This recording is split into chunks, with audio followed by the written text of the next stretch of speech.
So many subjects, so many guests, I'll have to truncate my monologue for you this evening because we have to squeeze it all into 2 hours.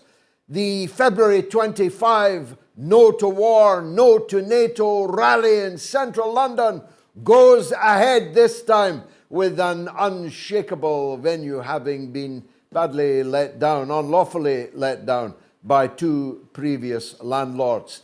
But it's going ahead with some of the best speakers anywhere in the world. Members of the European Parliament, former British ambassadors, former members of the British Parliament, royalty of the democracy movement in the United States of America, and low-key, the great and popular entertainer, Andy Hudd, the trade union leader from the Train Drivers Union, ASLEF, and many more.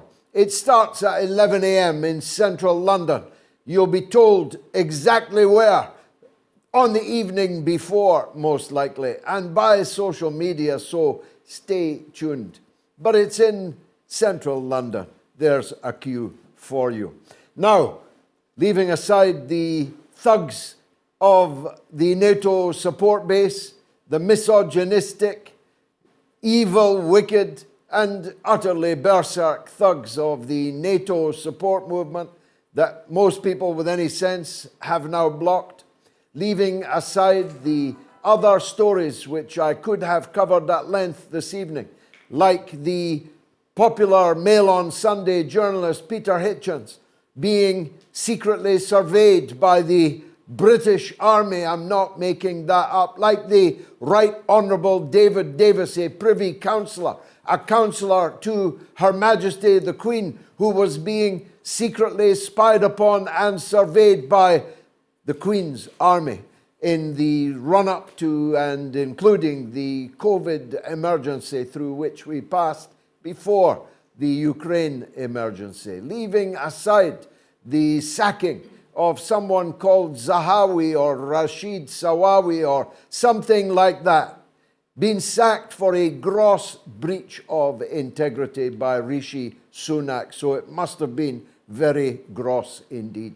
He's the man who charged the taxpayer for heating the stables that his racehorses lived in. I'm not making that up either. He charged tens of thousands of pounds to the British taxpayer on parliamentary expenses in order to heat his racehorses. I've no idea how such a man ever became a member of parliament. I knew him when he was a grubby oil trader in Iraq. I've no idea how such a man became a minister, became a cabinet minister, and had to be sacked for a gross breach of integrity. Integrity and Zahawi are words that don't belong in the same sentence, and it is a telling testament to the shrunken British political class that such a man could rise so far only to fall. But like a rat being kicked off a sinking ship, his abandonment of the fray will not change the eventual outcome. Rishi Sunak is dead meat. He is politically a dead parrot. Nothing he does or says, and he doesn't do or say much, can alter the course of British politics. There's so much I could say about that, but the international situation has become so grave, it is impossible to avoid it. If I take China, for example, the new head of the Congressional Foreign Affairs Committee today agreed with the 5-star American general who said that America will be at war with China within 2 years. He went on to teach his soldiers that they should aim for the head, which any fool knoweth is the wrong instruction to give any soldier other than a sniper. You're supposed to aim for the main body mass. I was a soldier, as Ben Wallace is going to find out in my debate with him in the Oxford Union shortly. You aim for the broad body mass. But this general thinks you can shoot your way through the heads of the Chinese and prevail. This was no ordinary soldier. He was talking to 110,000 members of the serving and reserve armed forces of the United States of America. And he was extraordinarily precise. We're going to be at war with China, not in 2.5 years, 3.5 or 5, or maybe at some time in the near future, but within 2 years.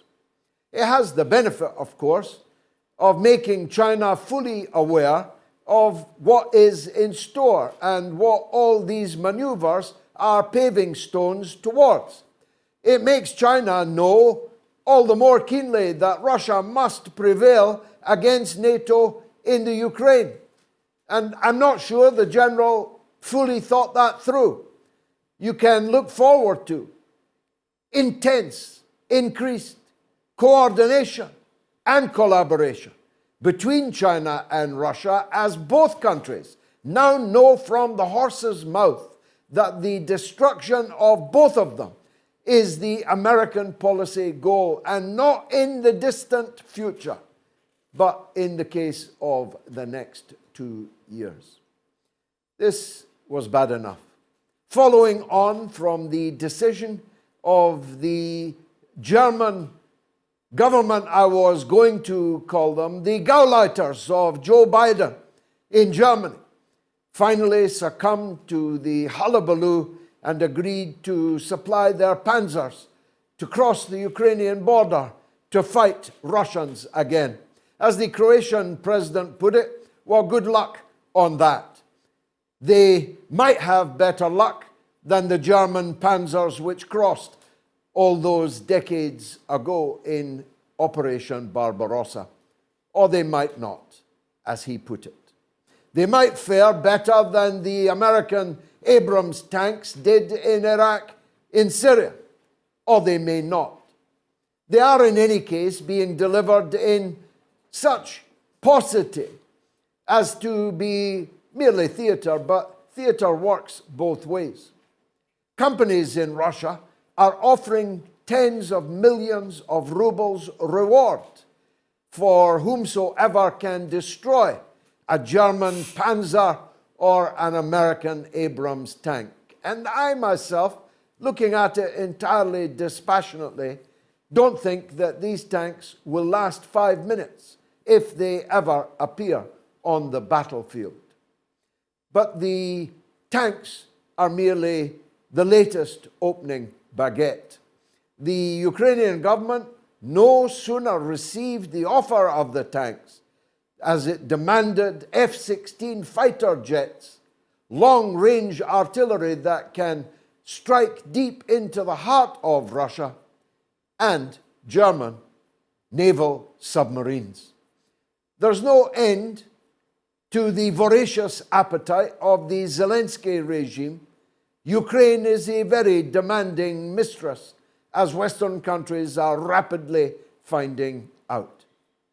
But all of this, just like the warning to China, concentrates the Russian mind wonderfully.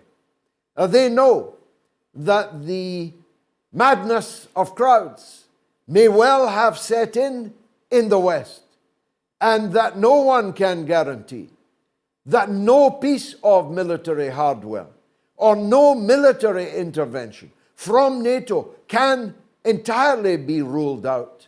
And therefore, this war must be ended pretty damn quick. And that's what I predict is already happening. The city of Bakhmut, according to the Ukrainian Defense Ministry, has turned to situation grave.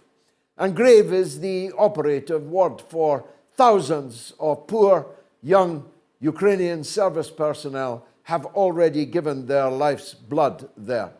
For a place that the Ukrainians first described as strategically vital, then when it looked likely to fall, as strategically meaningless, but is nonetheless being defended to the last drop of the blood of the last Ukrainian defender nonetheless.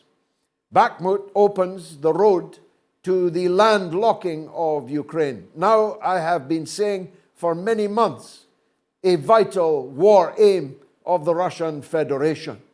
That way, there'll never be any German submarines. That way, it will no longer be anybody else's lake but Russia's.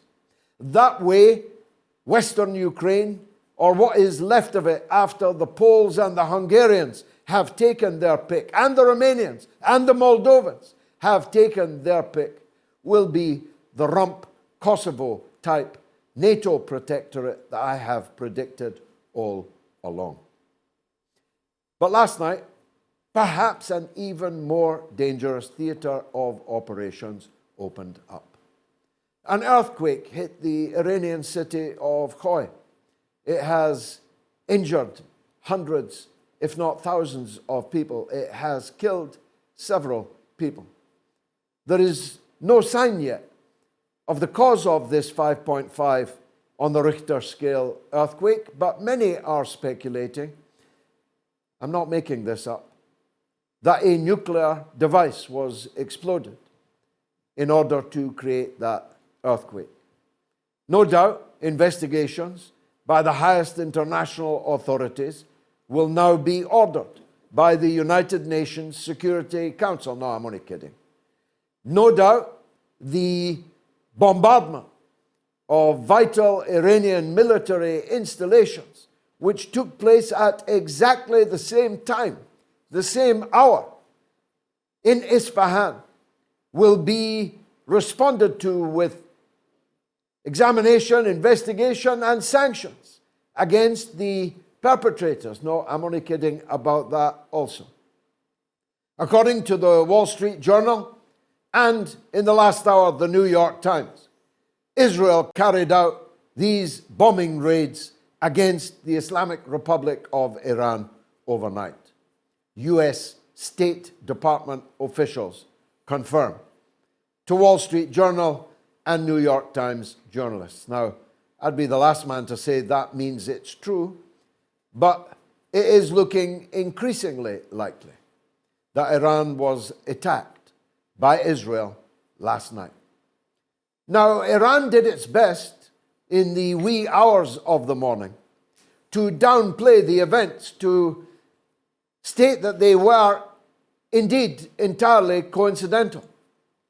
Iran did their best to downplay the scale of the attack because, of course, the bigger the attack, the more Iran will be forced to answer it. Of course, the clearer the perpetrator is, the more clear Iran will be against whom it must react. In the past, Iran has reacted through its allies in Yemen, in Iraq, in Lebanon. But a scale that is now looming into view of this attack last night surely means that Iran will have to do the reacting itself for its own credibility, for its own security now and into the future. And thus the possibility is now with us this evening of war raging throughout the world, in the Persian Gulf, in Europe, and in the South China Sea, in the Straits of Taiwan, in the Pacific. If that's not World War III, I'm not sure how you would define World War III. War throughout the world, war on three fronts, against Iran, against Russia, and against China. A premature ejaculation of confrontation, presumably driven by the fact that Russia, China, and Iran are only going to get stronger and stronger, whilst those who have launched these wars against them are already visibly getting weaker and weaker. There'll be more, much more from me in the course of the show on this and other issues. But for now, I want to clear the decks because coming up is the one and only incomparable Jimmy Dore. Stay tuned.